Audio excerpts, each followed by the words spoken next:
Good morning. Welcome to Memphis Monday 386. Today we install these flared angled legs on these two cabinets we built a couple of weeks ago. And we're also going to demonstrate a brand new jig that simplifies making these legs. If you want to see that, stay tuned because that's what we're going to do today.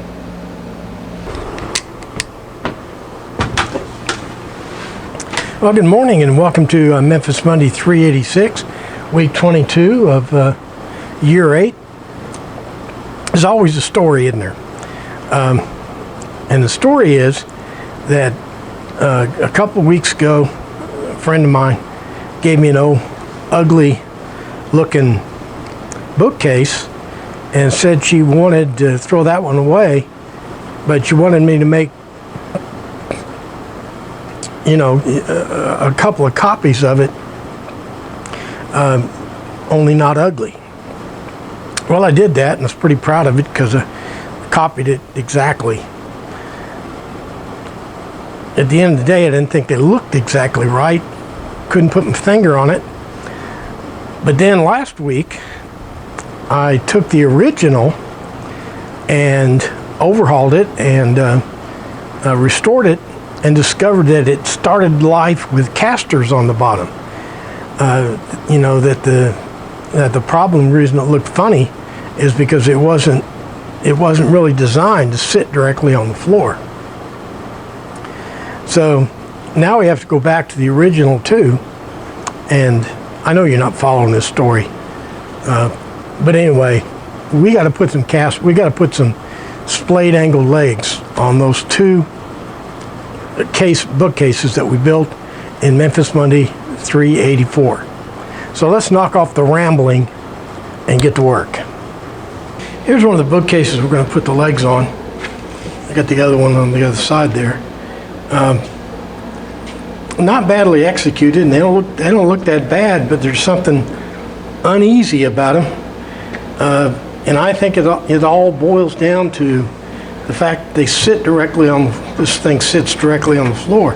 You just don't see that. And it makes it out of balance. It's not, things need a base, need legs or wheels or a stand or a pedestal, something. This thing is just, appears incomplete. And I finally realized that incompleteness when I took the original bookcase, and when I was tearing it apart, I discovered that underneath this bottom shelf here, there were screw marks for like casters or wheels, which tells me that it was lifted up off the ground in its original version. But then they took the casters off and set it on the ground. Well, I added these splayed legs all the way around, and it made all the difference. So that's what we're going to do today. Well, to speed things along, and in fact we have two of them to do anyway. I went ahead and did one so we can use it as an example. First thing we're going to do is put on this back leg here. Let's take a look at that. The reason I'm making the distinction between the front and the back is because I didn't have enough hard maple in my stock to go all the way around, so I'm using poplar on the back. First thing I do is cut these 7-degree angles, both in the same direction, on my poplar. Okay, the first thing to notice here is that my poplar is now sitting on that angle that I cut, and my poplar is leaning outward, just like it's going to be on the base. and that's where my jig comes in. Okay, my jig is basically just a piece of wood that is angled back 7 degrees. So this is 7 degrees from the base of the saw, so that I can put my stock in here and I can put my stock in the jig and cut and make my cut and see my marks. Okay, I got everything set up. See if we can make that cut.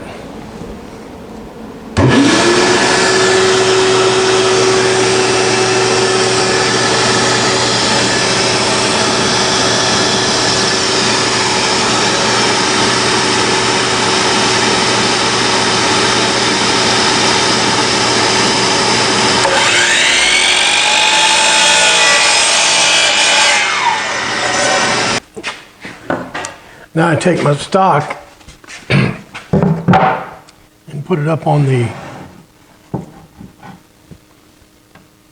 piece. Well, I'm showing you the cut in. Let me show you where I lined it up. You can see that the corner is lined right up with the edge of the bottom there. So I need to come down this end and mark the corresponding edge down here. Should be about right there.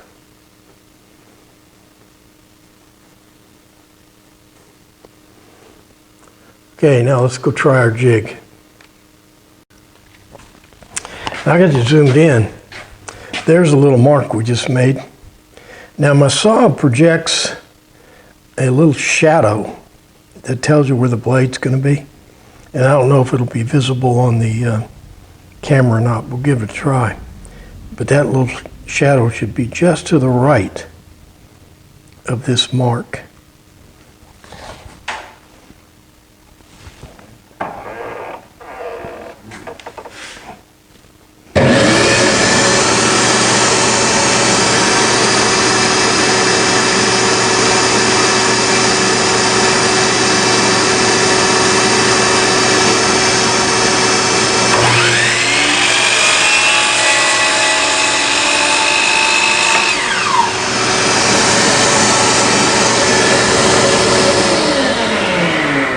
I don't know if yeah, I think you can see it here.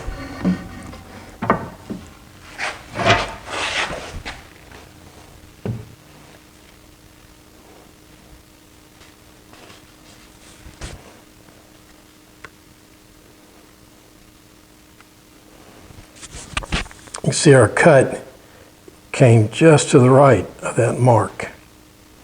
So this thing should fit perfect.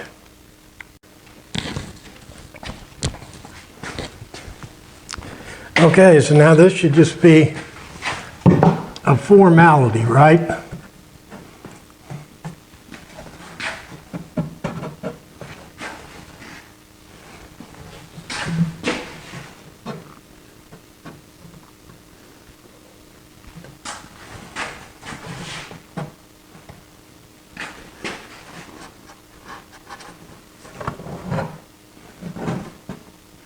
Okay, looks pretty good.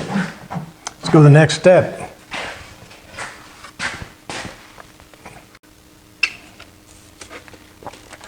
Okay, the next step is to drill a series of pocket holes all along that piece there. I don't know how many, I think about 7.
Okay, our next step here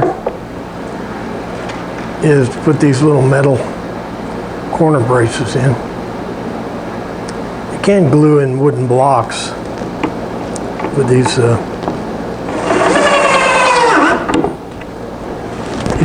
metal braces work just as good.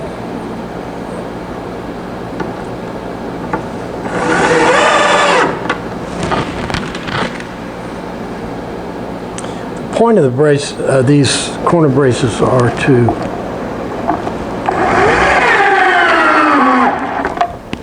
keep this joint from springing apart over time. You know, it's not going to do it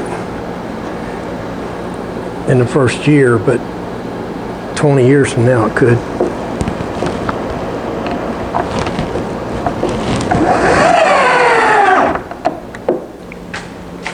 Now that the legs are installed, now we need to actually cut out the legs, which means we just need to cut out this section right here. And that's no mystery. I'll just pick a pattern.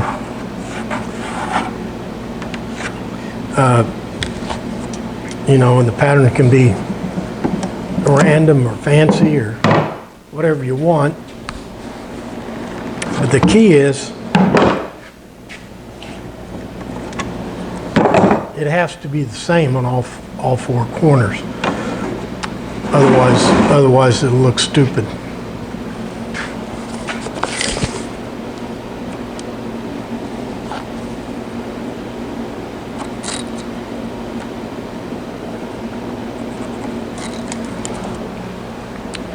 Now I chose to put this 3/4 inch gap right here. It goes this way, and then a little radius between 0.4 or 4 inches and 6 inches, and put a radius right there. Now you can make this some other way. You can make it straight if you want to, but I would just caution you that if you do make it straight, make sure it's this angle that you make it lines up with this angle over here, or it'll look funny.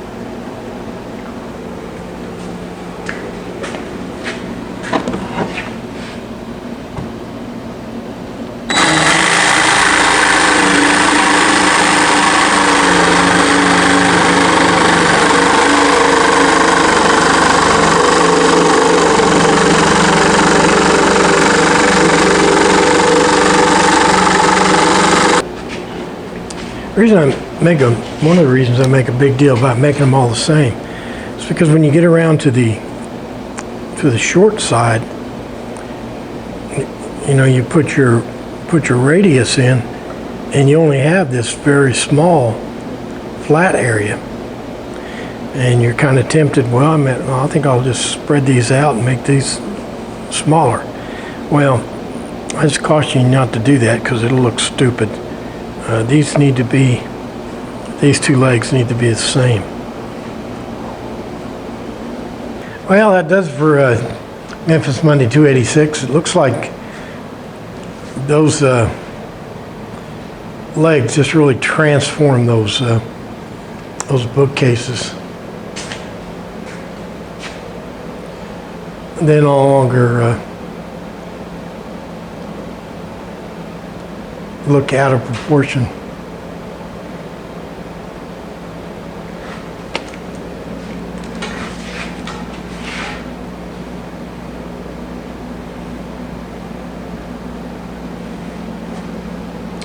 Alrighty.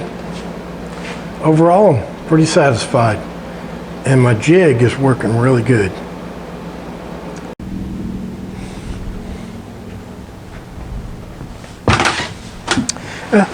That does it for Memphis Monday 286, week 22 of year 8. Today we put our splayed angle legs on those cabinets we built a couple of weeks ago. we tried our jig out for another time. I invented that jig independently, but I know that somebody else has already invented it. That's the way all my inventions are. I think I invented something really cool, and then come to find out they've been using it for the last 200 years. I said, know it. All right, so like and favorite and share, and next week we'll probably be doing some fence work. So if you're sick and tired of fence work, might be a good time to take a vacation next week. Okay, like, favorite, share, all the stuff you do on the internet. Most important, make sure you're back here next week for some fence work. Thanks for playing along.